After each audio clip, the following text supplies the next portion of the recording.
100 jasad ditemukan dalam keadaan utuh. Tak ada tulang belulang yang hilang. Bahkan kain kafan masih sempurna, membungkus jasad yang telah terkubur puluhan tahun itu.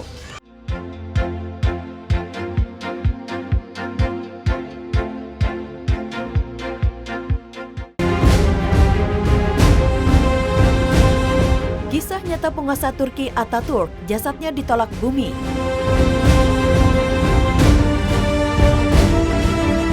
Siapa yang tak kenal dengan Mustafa Kemal Atatürk, presiden pertama Turki, sepeninggal Ottoman yang mengubah Turki yang kental dengan keislaman menjadi sekuler modern.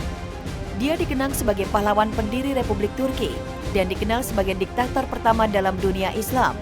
Dia memerintah dengan tangan besi.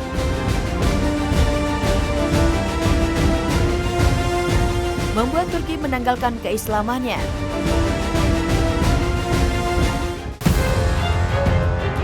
Ia lahir dari keluarga muslim yang sederhana. Sayangnya ia justru membenci agama Islamnya.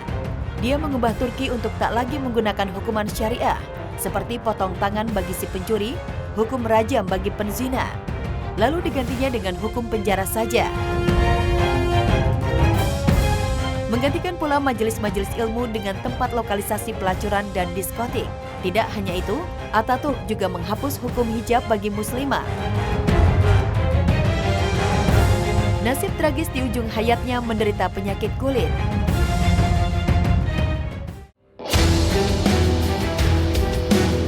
Mustafa Kemal Atatürk ini juga dikenal memiliki sifat sombong seperti Fir'aun. Bahkan dalam suatu kesempatan, Atatürk sempat berpidato dengan sombongnya. Kini siapa yang berkuasa, aku atau Tuhan? Kesombongannya tidak bertahan lama. Dirinya yang berkuasa pun digerogoti oleh penyakit kulit dan penyakit komplikasi lainnya, hingga membuat tubuhnya kurus kering bagaikan tengkorak hidup. Di akhir hidupnya, bobot Atatürk hanya 48 kg saja. Suhu tubuhnya selalu panas di atas rata-rata. Bukan hanya itu, Atatürk juga menderita penyakit kelamin. Jasad terpental dan mengeluarkan aroma busuk.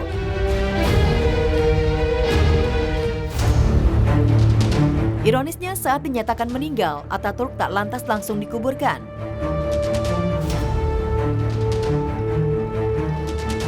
Hal aneh terjadi saat Atatürk dimasukkan ke dalam liang lahat. Naas jasadnya terpental tak diterima bumi. Ulama pun sepakat jasad Atatürk ditimbun dengan bebatuan di bukit di Ankara. Dan setelah 15 tahun kemudian, jasad Atatürk kembali dikuburkan. Namun lagi-lagi ditolak oleh bumi, hingga akhirnya diletakkan dalam museum dan kabarnya masih mengeluarkan aroma busuk. Bau. Memang kayaknya orang-orang tertentu aja yang dibawain ya. Dosanya seluas langit dan bumi, dan tidak akan ada ampunan, melainkan mendapat laknat yang sangat besar di hadapan Allah Subhanahu wa Ta'ala, dan akan mendapat azab yang sangat besar di hadapan Allah Subhanahu wa Ta'ala. Jasad Mustafa Kemal Atatürk, beliau jasadnya busuk yang tidak ada tandingannya. Itu adalah balasan-balasan orang yang menghina Nabi besar Muhammad SAW dan menghina agama Islam.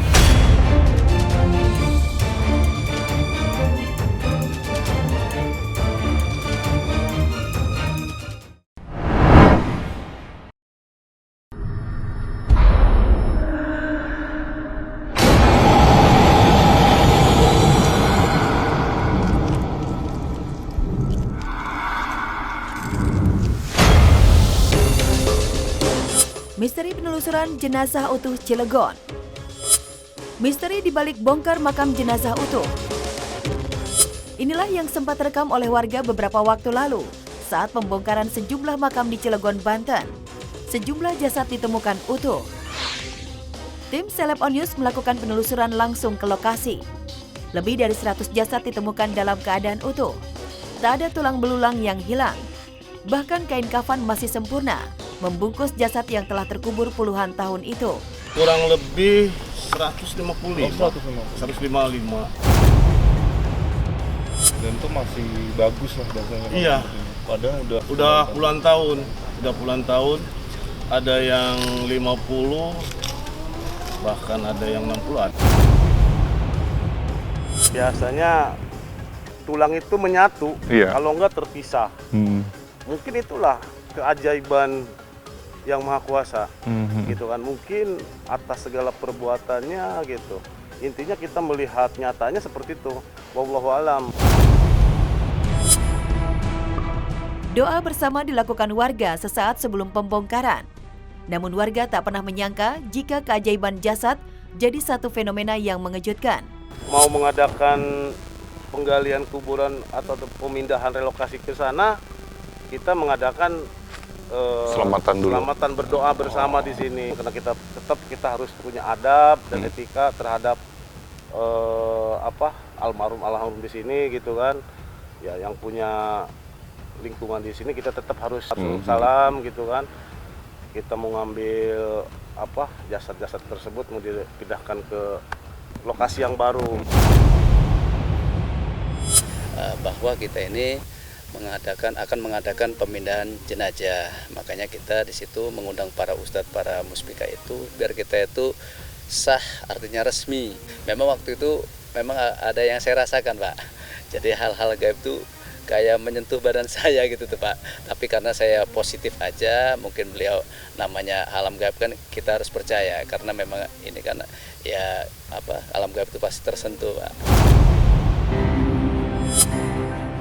Ritual pemindahan makam yang dilakukan warga sejatinya tak benar-benar meloloskan hal-hal gaib di luar nalar. Beberapa orang konon merasakan hal serupa sebelum makam benar-benar dibongkar.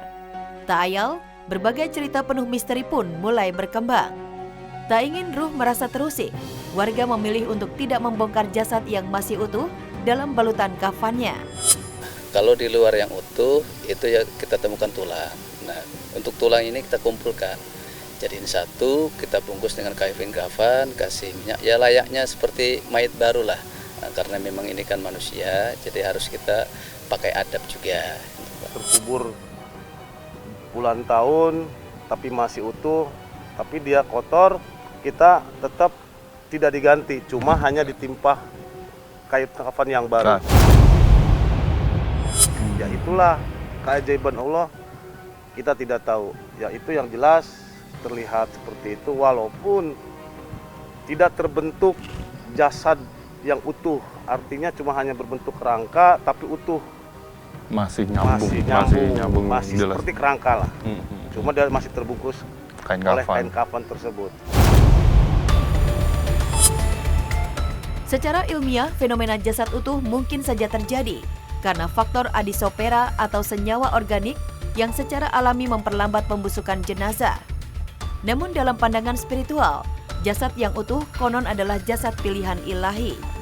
Itu sih subhanallah banget, maksudnya di luar logika ya. Kalau logika umumnya kan kalau mayat sudah meninggal otomatis jenazahnya kan pasti membusuk, paling ya tinggal tulang belulang. Tapi kalau ini memang utuh, itu sih memang kuasa Tuhan.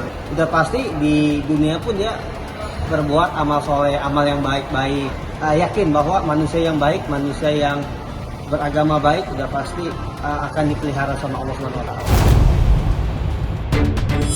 Itu makam masih banyak yang jasadnya utuh, jasadnya masih lengkap dan berwangi atau mempunyai wangi yang luar biasa.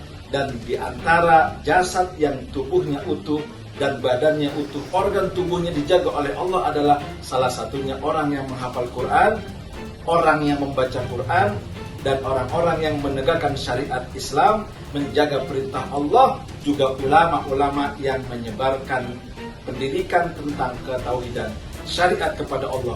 Dan inilah orang-orang yang pasti dijaga oleh Allah dan pasti tubuhnya tidak akan mudah dimakan cacing tanah, sebab ini adalah janji dari Rasulullah SAW.